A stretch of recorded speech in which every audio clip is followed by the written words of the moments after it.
सभी को पता है कि पुष्पा एक चालाक और निडर स्मगलर है जो जंगल के गहरे हिस्सों में जाकर लाल चंदन के पेड़ काटता है और उन्हें बाजार में ऊंचे दामों पर बेच देता है। उसके साथ उसके कुछ वफादार साथी भी हैं जो हर मुश्किल में उसका साथ देते थे। लेकिन कुछ दिनों से उसके साथियों ने महसूस किया कि जंगल में कोई औरत उनको उनके नाम से पुकारती है और जो कोई उसके पुकारने पे पलटता है या उसे जवाब देता है और या उसे ढूंढने की कोशिश करता है, वो दूसरे ही दिन जंगल में लाल संदल के पेड़ पर मरा हुआ मिलता है। जिस्म के कई टुकड़े हो चुके होते हैं, जिस्म पे नाखून से नोचने के निशान होते और सीना उसका फट जाता है। इसी तरीके से वो औरत उसके उन लोगों के सीने को फाड़ दिया करती है। ये सुनकर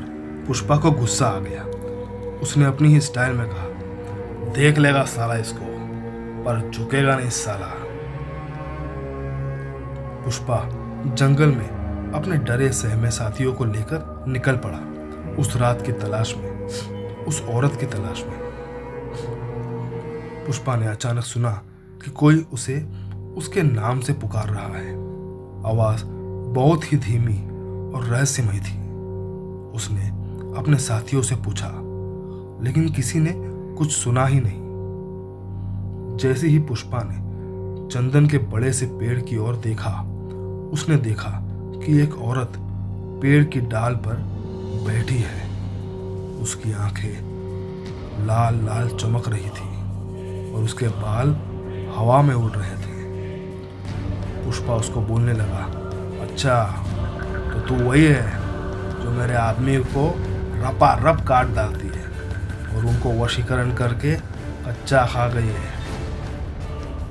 पुष्पा को उस चुड़ैल से बात करते देख उसके साथी डर के मारे कांपने लगे। फिर उस चुड़ैल ने पुष्पा को अपनी ओर बुलाया और कहा, तेरा नाम पुष्पा है, मेरा भी नाम पुष्पा है। अब तू मेरे साथ यही रहेगा, इस पेड़ पे। देखती हूँ कैसे यहाँ से जाएगा पुष्पा। डायन कहते हैं लोग मुझे, पुष्पा डायन।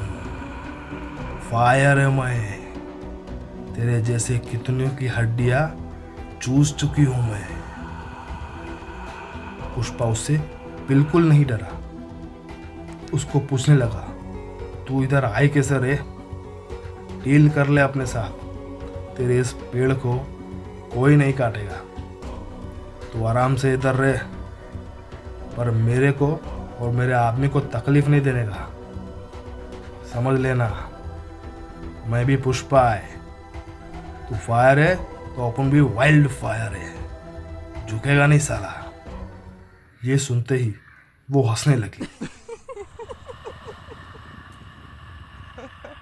और अचानक पुष्पा के कंधे पे उसने अपने नोकीले नाखूनों से वार किया। पुष्पा का कंधा जख्मी हुआ। तब से पुष्पा का कंधा टेढ़ा हो गया है, पर उसने अपने आप को बचाते हुए उस डायन के बाल पकड़ लिए और उससे लटक गया। वो जोर जोर से चिल्लाने लगी, छोड़ दे पुष्पा, छोड़ दे मेरी चोटी को, बाल छोड़ मेरे, छोड़ दे पुष्पा। पर पुष्पा ने अपनी कुल्हाड़ी से उसकी चोटी काट दी और उस भयानक डायन को अपने काबू में कर लिया। और फिर पुष्पा ने कहा, मेरी माँ ने तेरे बारे में बताया था मेरे को रे कि तू साली झूठी और लाड़ियल है।